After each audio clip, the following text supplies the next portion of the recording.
That's why we're not hearing me. Love that. Gonna go ahead and check the audio balances, check lighting situations.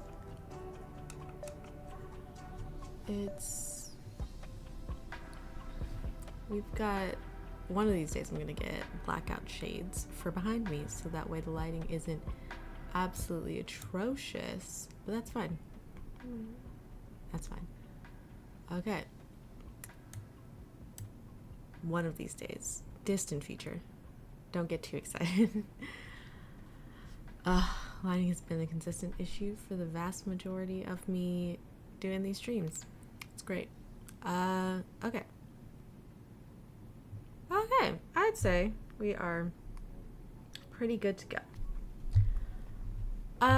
Salutations, friends. My name is Brianna Tsukiyama Bond, otherwise known as No Ordinary Scholar, and I read The Pheonix King. I have lots of feelings about this book.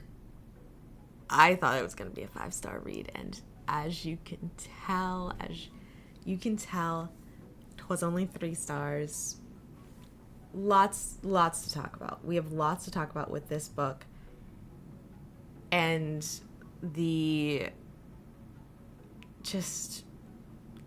I'm genuinely so sad that I did not like this book more than I did. I'm genuinely very sad about it. But let's go ahead and talk about the who, what, when, where, why, and how. Starting off with the plot, you've got 3 main characters in the story. You've got Leo, Elena, and Yasin. Leo is the king of the country that the whole thing takes place in, Ravens. His storyline is that his kingdom has like 3 pretty major threats. The first one is the neighboring kingdom, Jantar. I think Jantar is the name of the kingdom, and then Jantari is the people. They're fussy. They kind of want to go to war. So that's a concern of his. Next is the Ado Hassan, which are a group of rebels trying to just get rid of monarchy in general, you know? And he has a king. Kind of concerning. And then the third is the prophet. This is foretold to be a disciple of the Pheonix god that they have. And speaking of, just before we get like any further, spoilers. There will be spoilers. There will be lots of spoilers in this particular stream.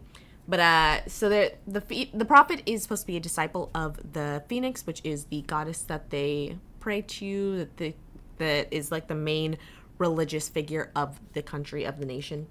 And it is prophesied that the prophet will come and bring the Pheonix back to her full glory and decimate Ravens. So again, the king of Ravens, a little concerned about that. So to try and like handle these situations, Leo has this group of thugs pretty much. There are civilians that he uses to suppress rebellion and push support for the crown, and in turn for them being like by force, being that extra hand he has in the city, he looks the other way when they abuse their power constantly. And to deal with the prophet, Leo has started murdering people, a lot of people, in attempts to find this prophet and prevent them from bringing the Pheonix back. Elena, she is about to become queen. She's Leo's daughter. She's about to become queen, and she has two major problems. Her father's thugs suck, and she not only doesn't want them being such absolute shitty human beings, being such shitty human beings to her people, to this country and this nation she loves. She also does not want them to be such a foothold in the nation, because it's very clear to her that when she rises to the role of queen, they're still not going to listen to her. They're going to listen to her father behind her, and he's still going to very much be the power be in control there. And number two, her other issue is that it is tradition that the ruler of Ravens be able to wield and manipulate and control fire, but she can't do it, and her father refuses to teach her. So she is trying to figure it out on her own. Again, spoiler-filled review. The reason she's not able to do that is because she's going to need to give a sacrifice in order to be able to and maintain control over fire, and her father doesn't want her to have to give that sacrifice, but she doesn't know, so she feels like she isn't worthy of ruling. She feels like she isn't worthy of her family name. She feels like she isn't living up to what is supposed to be her destiny, and so she is desperate to try and find a way to secure that feel more secure in that part of herself. And her father's, again, not telling her anything, so she's doing this alone and building resentment for him. It's a great time. Yasin. He's an ex-spy that is tasked with... He's an ex-spy, and to be clear, he's an ex-spy from the Aro Hassan, so again, their enemy, and he's tasked with protecting Elena up to her coronation day, and at that point he's to earn his freedom after proving himself through this task. Let's start with the good, which flows well, because my favorite parts of the book were the first chunk of the book.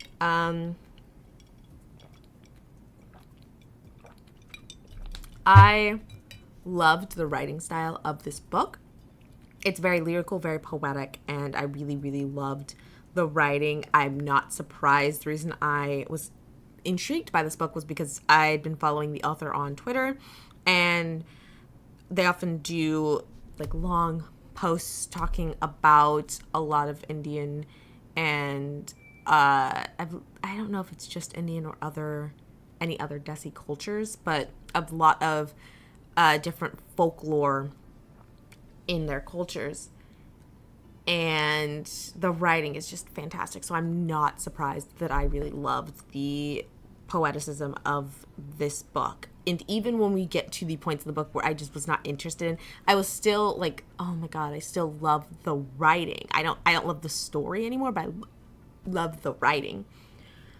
Next, I really, really love Elena and Leo's stories. How I loved the complexity of their struggles, and I loved how they were playing off of each other. I loved seeing that struggle, that dynamic of how his conflict is directly causing some of her conflicts.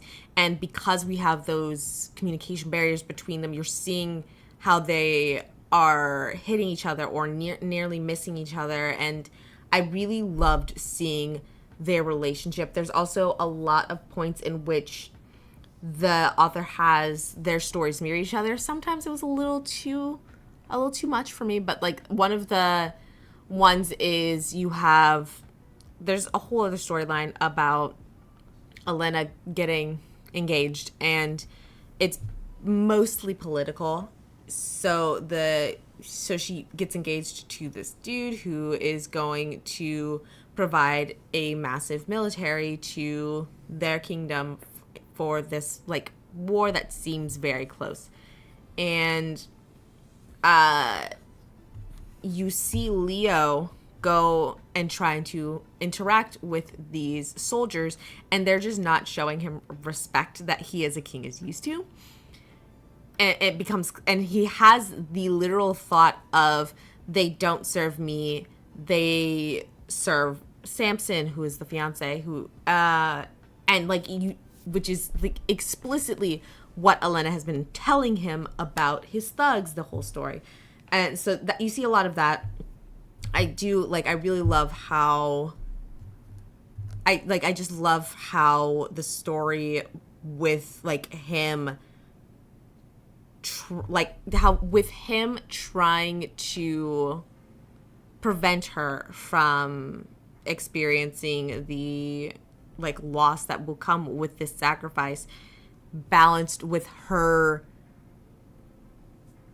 like her own now, like all of the pains that come with him not explaining why he is holding this out on her, and her kind of filling in for herself why she isn't good enough, why she can't do this.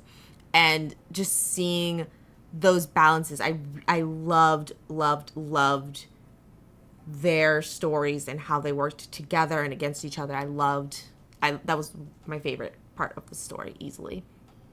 I also loved the world. I loved the desert. I loved everything that was built up in this story. I had looked at some other reviews of the book, and I did not have a problem with the technology in this story. I don't mind that like a fantasy has pulse guns and tech and stuff. It's like, how is that different from like what's the rocket in D&D? Like it feels, it's one of those like it's not super harsh a line. It doesn't need to be a super harsh line, and so I do not mind having those aspects crossing over with each other. And I'm very intrigued and very much would like to read more that do have these magical and mystical elements while also having more things that we would associate with technology and whatnot. So I was super, super invested in the book until the dinner party that we had right before her coronation. First things first, I did not like how the book described Farron, who was the leader of the Juntari, and this went on to describe a lot of Juntari soldiers later on. It was very reminiscent of, because the book is describing him as this monster that is like a mesh between technology and human, and constantly like describing it as a monstrosity, as like stuff like that. And that is very reminiscent to the ways that people can write villains and make their fatness a part of what is the evil of them. But this time, the group that would be impacted would be people that use a lot of medical tech and like the ableism they experience in those ways. So you'd see people refraining from using medical tech that they need because they don't want to be less human. You also see kids thinking that people that have like like mechanical arm or monsters, stuff like that. And so that is just something to be aware of. I don't like, just something to be aware of, keep in mind. But yeah, I did not like how the book describes him, which is also probably why I'm not likely going to be reading anything further in this series. I was not a fan of that. So the coronation hits. We're going to come back to the dinner in a little bit. But the coronation hits, and they're at the temple that is, like, the religious temple. And there you have the eternal fire, which is this ancient, kind of feels sentient fire that Leo has been, like, walking into and, like, in, like, talking, controlling, whatnot with for most of the book. That is the thing. That is their thing. So they're going to the temple for her to control the fire, and this is the ceremony to give her the crown. And not only does the eternal fire end rage, destroying the temple and killing Leo, but as well as, like, many others, but also the Arahasan attack. And from that point, I just kind of didn't care.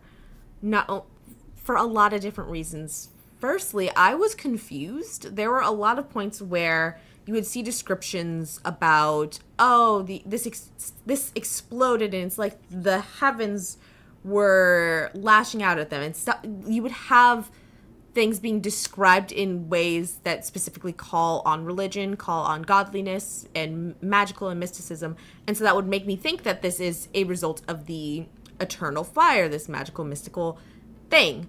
But you also then would get people shouting, "Oh, it's Arahasan, Arahasan." Probably pronouncing that wrong. My bad. And so I just was not clear on what was the fire and what was the rebels, and so I got pulled out of the story and was just kind of skimming through the section in okay, shit's going down, and it's these two things. There you go. So I was very pulled out of the story by that, because I was just confused. I was just not able to register what was what. Truly what was, like, the biggest issue was they ruined all of the suspense of this moment by making the chapter before the coronation Yasin meeting up with the Arahasan, and turns out he was still working with them this entire time, and they start talking about what they're going to attack tomorrow. They're going to attack at the coronation.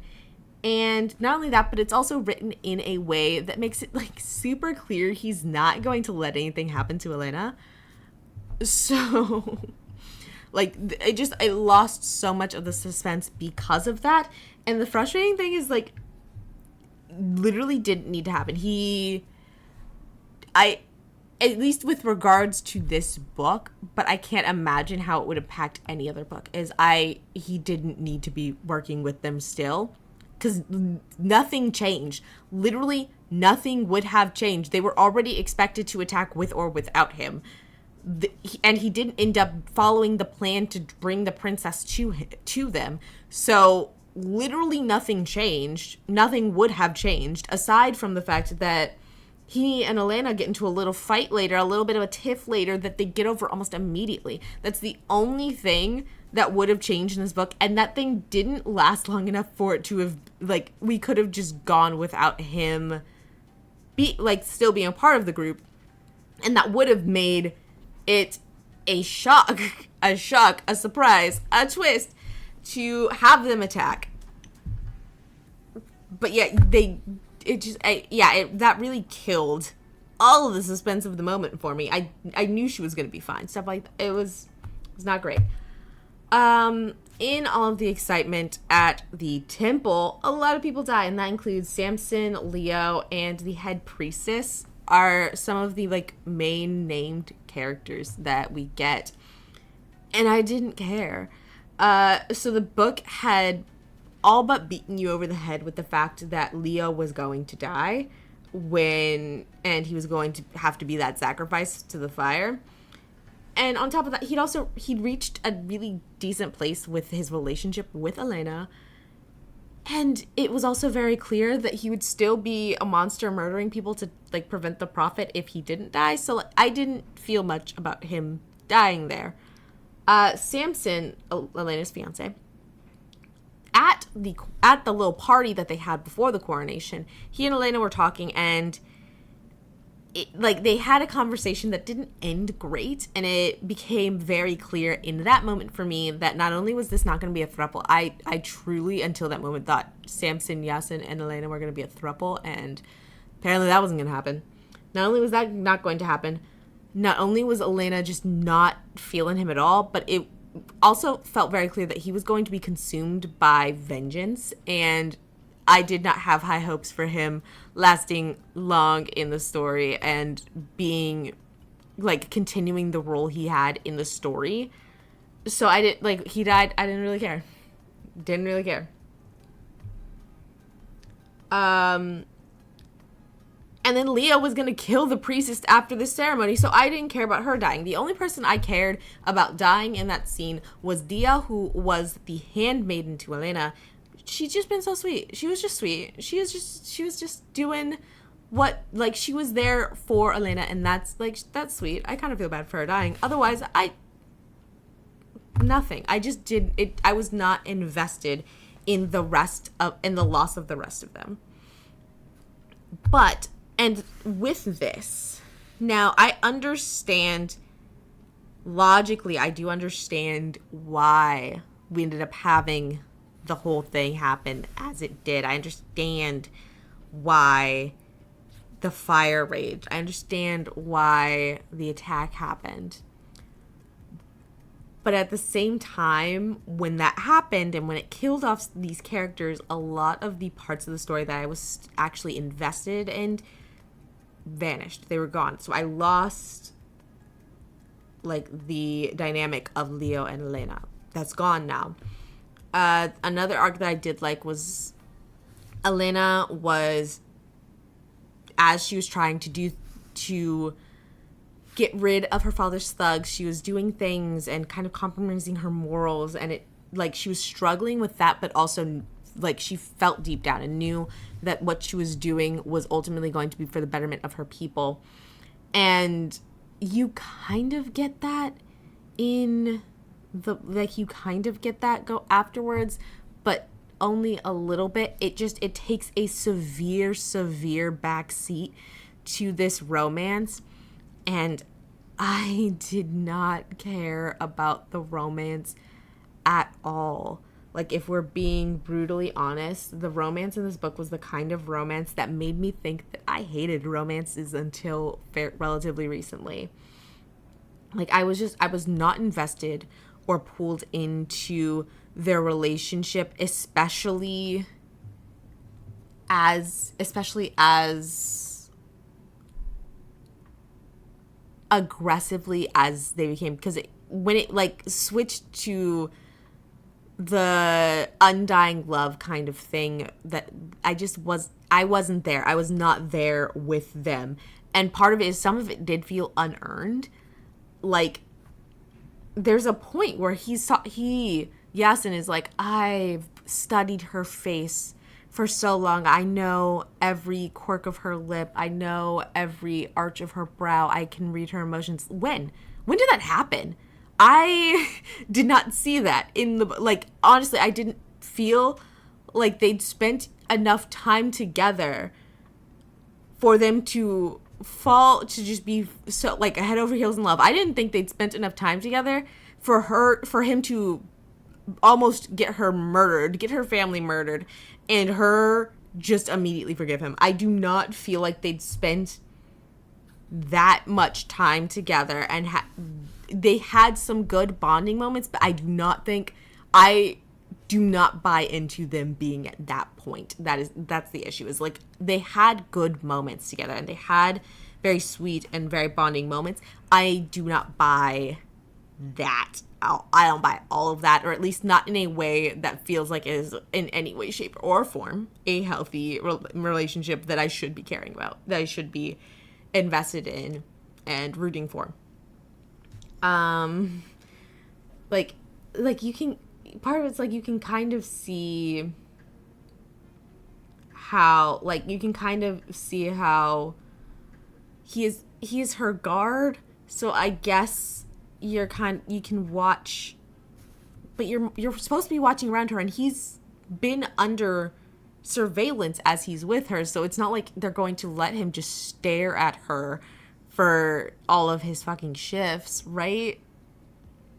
It's like he could not have gotten away with watching her that much. I was not into the romance at all, and that was the main thing of the last fourth of the book, and I'm super uninterested. Pausing really quick. I'm gonna put my hand up. I'll put my hand down when I'm done, but I do have like major spoilers and also some predictions about the next couple books. So I will put my hands down I'll put this hand down when I am done with those major spoilers. Okay. Again, major spoilers. So at the end of the book, we find out Samson didn't die and that he can control fire. Someone refers to him as a puppet. I think it's the high priestess who he like brings back to life. I do not think he's a priestess. I think prophet. I don't think he's a prophet. I think Yasin is the prophet, and the priestess had said like you have to like the prophet will be back in the second life. I think Yasin's going to die and then like be revived and stuff and do prophecy things at that point. I think he's the prophet. I think that Samson is a descendant of the brother that Elena's grandfather sacrificed into the eternal fire to get to control. Because there's that, or he is someone, he got power from a completely different god, because they're talking about 3 different types of fire, so he could be getting power from a different god. But he does say she is fire blood just like I am. The prophet was not, like, it is not in the prophet's blood that the prophet is just a random person chosen by the Pheonix, not someone who has blood right to the ability to control fires. But so my primary theory is that he is the descendant of the brother that Elena's grandfather sacrificed to the fire. But I don't think he's the prophet. I do think Yasin's the prophet. Otherwise, him seeing a phoenix feather in the eternal fire wouldn't make sense. But I think part of what Santa was lying about was that he couldn't be burned again. I think that's part of what was the lie.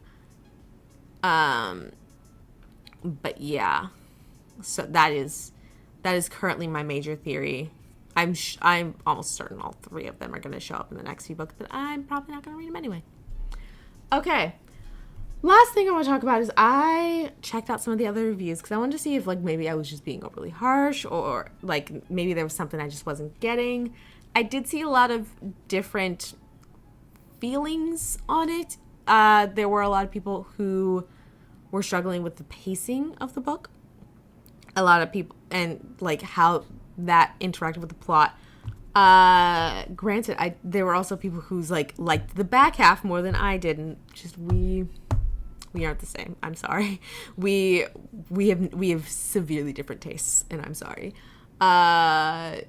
So like it could be for you. It's just not for me at all. But there were people who weren't really invested in the characters.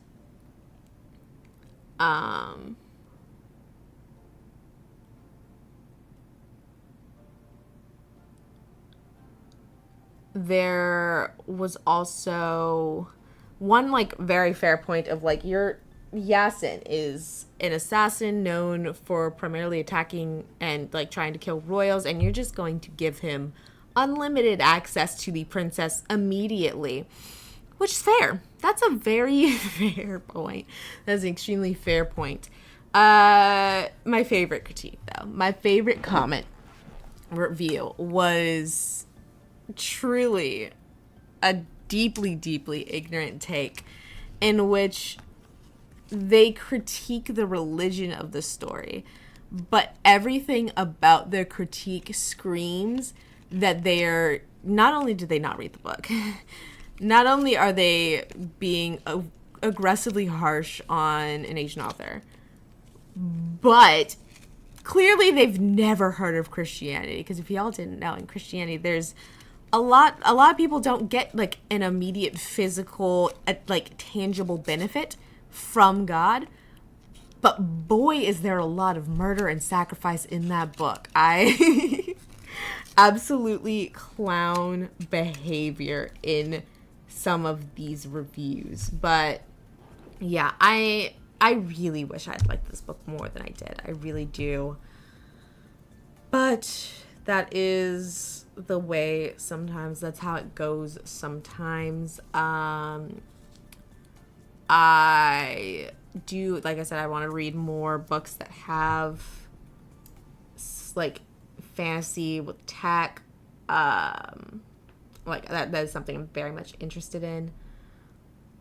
I think I'd be very interested in reading something else from the author, but I don't think I'll be reading this series. And